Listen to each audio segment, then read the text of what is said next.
I feel like Yasharaj is one of the more underrated heroes in this patch, or Yisharj, however people choose to pronounce this. I actually think this is a super strong hero, but I see it barely in my lobbies or barely talked about.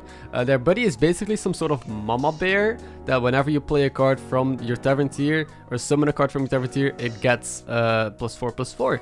Now this turn I choose to buy in hero power. I could have bought a token, but I'm doing the special, I guess this is called the Toki curve, where next turn I'm just gonna end up leveling. Then I need to sell my token in order to hero power, so I'm on tier 3 early. I'm still, you know, progressing really well towards my buddy meter, winning or tying most fights, still at 38 HP. And this is why I hero power instead. Now I can level, sell, button, and that is just how I like to play Yasharaj in case I have a bad tier 1 shop and I choose to level to tier 2 instead. Now, so the reason I put Yasharaj very high, or Yisharj, I'm gonna keep saying Yasharaj, deal with it.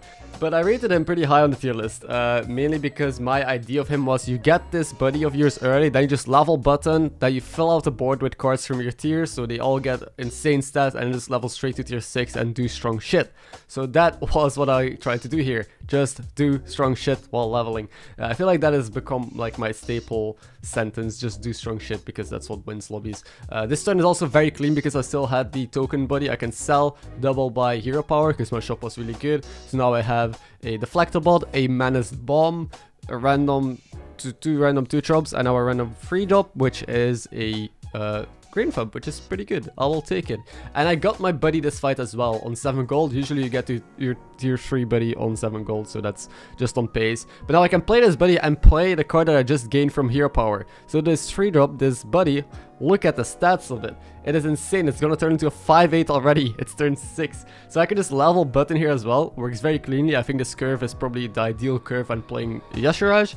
And now look at how strong we are. I get this free 5/8, and now I get a free 4-drop. Sadly, it's a lookout, probably one of the worst 4-drops I could possibly get, but it's still a 7/6. It's nuts. Look at how much damage we're dealing to this George here. Of course, damage cap is gonna save him, but we're pretty well off. George even tripled twice, tripled into a 4 and into a 5. So this turn, because leveling to 5 is more expensive, I can't just keep on leveling. Sadly, I have to stay down a turn, but that's fine. I can just play a bunch of 4-drops on the board, button again, try and just be super strong and justify that to level straight to tier 6.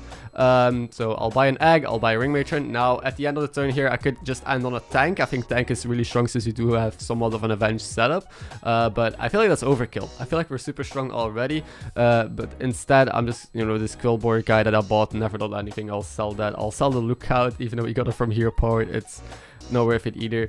And I do think I prefer hero powering here, because you could still hit a pair onto the egg or onto the ring matron or a module, and this way I also get a menace onto the deflector. So you could choose to just take the tank here and roll once or twice, or just make this play instead, which I ended up going for. I don't know which one is better. I think they both have pros and cons. I get a lookout again.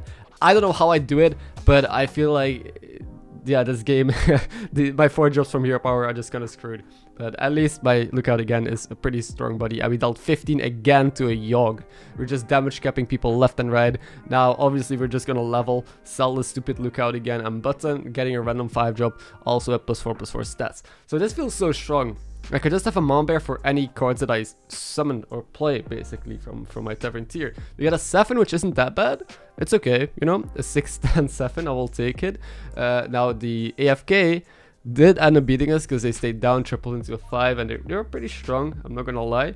But I'm still second in the lobby. Someone is dead already. Someone on 1 HP, the reg. And I'm on tier 5. Now, there's an actual Mama Bear. I was considering if I ever stay down here, but we're facing Daryl. Daryl usually doesn't do too much damage to his opponents. He's going to be stronger than us, but, you know, I don't think he's ever going to kill us or deal a lot of damage, since he's just dancing on 1-star, stuff like that. So I'm just going straight to 6. Selling the green thump, playing the 7, going to 6, and we got a Firebat. I think most 6s would be okay here, like directional. And would give me something to do. So we do take 7, kind of as expected, losing the fight, not too hard, but getting a pretty good random 6. And now it's time to do strong shit. So we're able to level straight to tier 6. Now we just roll. Don't take mediocre stuff. Alright, so there's Mama Bear, the Spore, you see it, and if you need to stabilize or stay alive, take it. But we want to do really strong shit because we're on 6. So I'm looking for another Firebat, double Firebat. I'm looking to high roll, maybe a Mulliganons, maybe I find a Brandstill, I would take that. Lookout, any other broken cards, Buster. We're able to find Slinger, Coiler, Amalgadon, I can choose what I want to high roll into.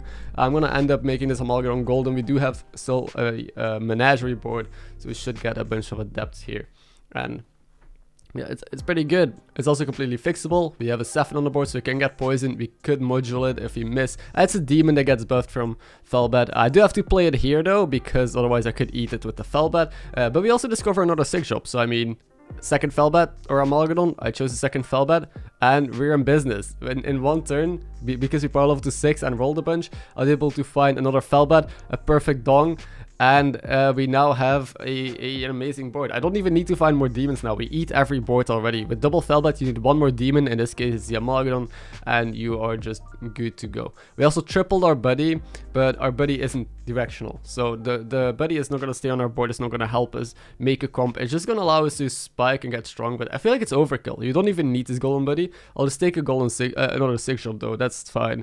MarkMcKz is probably the best deck cards. I don't need more demons. Again, the Imp Mama doesn't matter that much, although I am tripling Firebat, so maybe I could play it, you know, scale up another guy, but it feels like overkill. Now Hamul gives me whatever I want. So right now it gives me max, but I could, you know, make it give me demons or murlocs, but I think I'll just take a slinger in case you find another lookout or another Amalgadon, because again, I'm in high roll mode. Like, my main objective is to just get as strong as possible to start murdering the lobby and make sure nobody beats me, and that is, you know, a very fun playstyle. I love heroes that can just level to 6 and play greedy like this. Found a golden lookout, trying to hit another Amalgadon or some buffs or whatever, missed a bunch, so sadly didn't get rewarded, but we also get a 6 drop from that, and it is another Firebat or MarkMcKz. I decided to go for Firebat, so we eat full shops again, because right now we would only eat 2 demons. Now we eat the entire shop. I'm also gonna finally sell my buddy. I feel like it's not worth it to keep it anymore. Like, I'm not gonna slam the board full of 6 drops anymore. I think at least the only real things I want to change out on this board are probably the 2 max. The 2 max are pretty bad. They were just there for tempo. But yeah, the buddy is something that you just keep to justify leveling and build an initial board. But as soon as you got your scaling going, just sell it. I had it for 1 turn, this golden buddy. I were able to kill the panda here because we're an absolute monster. With this golden Firebat, normal Firebat Amalgadon, it's not even close. And of course, let's not forget about the golden Amalgadon, the perfect one with the Divine Shield Wind Fury. So I still need to replace some cards though. Like, I have these 2 mechs that do nothing on my board. I'm considering the Imama or more demons, but that doesn't matter. Like, I eat full shops already. I don't even need more demons necessarily on the board. Now there's a triple, which is incredibly weird, but I decided to go for it since the max don't do much anyway. I do want extra gold, so I'm selling both of them. You know, I want to have 2 extra gold with summoning the token. Find Amalgadon. Like, 6 drops are still good, so a MarkMcKz here would be great. An Amalgadon, a Firebat, I don't know, probably not. A Seafood Slinger and then roll a bunch, so that's why I took the risk. I'm buying another tribe on the board to get more adepts onto the Amalgadon. Now I bought a golden, which is pretty stupid of me because I do have a beast on the board already. I forgot about my MarkMcKz now. Should have bought the deflectable instead that I was planning to buy first, but there's a reborn for a MarkMcKz now. I froze, but obviously it doesn't matter since I'm eating the full board. I also have an extra demon now, like 2 Amalgadons, so we still eat full shops. But our stats will be a little bit more spread instead of concentrated onto 3 units. I zero powered because, you know, most 6s are okay. I'll take a coiler for a fight. We're able to beat the AFK now. AFK made it very far. I've not seen many AFKs do well, so that is impressive. And Dancing Daryl, who we're facing right now, also I think is a hero with a lot of potential. I played him as well yesterday, and Daryl seems to be in a good spot if you know how to dance. If you don't know, I do have a guide on how to dance, and I just stayed down, danced on pub bots, used my buddy, danced on Trickster, and you'll easily get a top 4. If you want to get a first place, of course, you still gotta pivot into poison stuff. But let's see what this guy has. I'm not too scared. We're still on 22 HP. I'm able to reborn my max now. Sadly, I had to sell out of my Selfless Pair. Like, I just roll here. The only thing I can realistically do is upgrade my board. So I need to find Selflesses, which I found 2 of but had to sell to get reborn. Maybe a module for my Amalgadon. My Amalgadon still needs poison, but I have a 7 on the board. Positioning is a little bit awkward. I should have probably put 7 back a little bit, but my Amalgadon did get poison, so we have another poison dong. Could get a shield as well, and we're able to murder this Daryl. So I also don't think it comes to anyone's surprise that Malygos is also still in the lobby and is gonna be my next opponent, of course, the most broken hero. Now there's an Amalgadon which I think I could try out instead of probably the Selfless. Maybe it's another Poison Divine Shield. I have no brand though, I haven't found a brand yet. And I'm a god gamer. I was able to get Poison Divine Shield, but even if it didn't, I could just put a Max 9, it's fine. Sometimes lucky, I guess. But now we have also like 5 demons that gets eaten, so the second Firebat doesn't really do that much anymore. Doesn't matter though, it's a big body.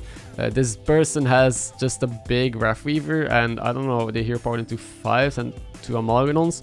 I guess they weren't able to find the Firebats like I was, and I don't think this fight is even going to be remotely close. But this is what I mean with this hero being underrated. Just level a bunch, do strong shit, fill out your board with your buddy, and don't do mediocre stuff. Try and get to 6, play strong boards, and do the leveling curve that I did. It's called the Toki curve, but I guess you can also call it the Yashiraj curve, I suppose. You need a token for it though. Without token, you might have to adjust it a bit. And now it's us against the AFK still.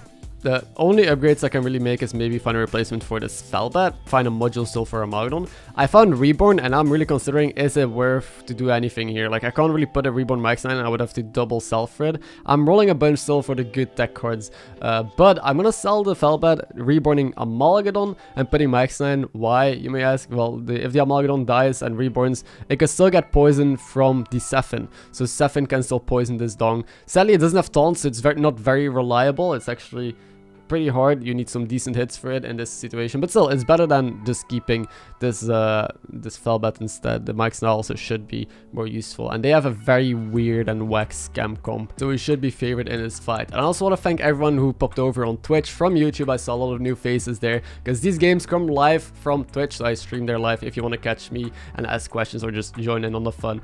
Don't forget to, you know, go hop on over there as well. But thank you for watching this video. Hope you enjoyed it. Don't forget to subscribe if you're new, all that sort of stuff. And I will see you in the next episode, where I'm gonna look at a new hero, another new buddy. Have a good day.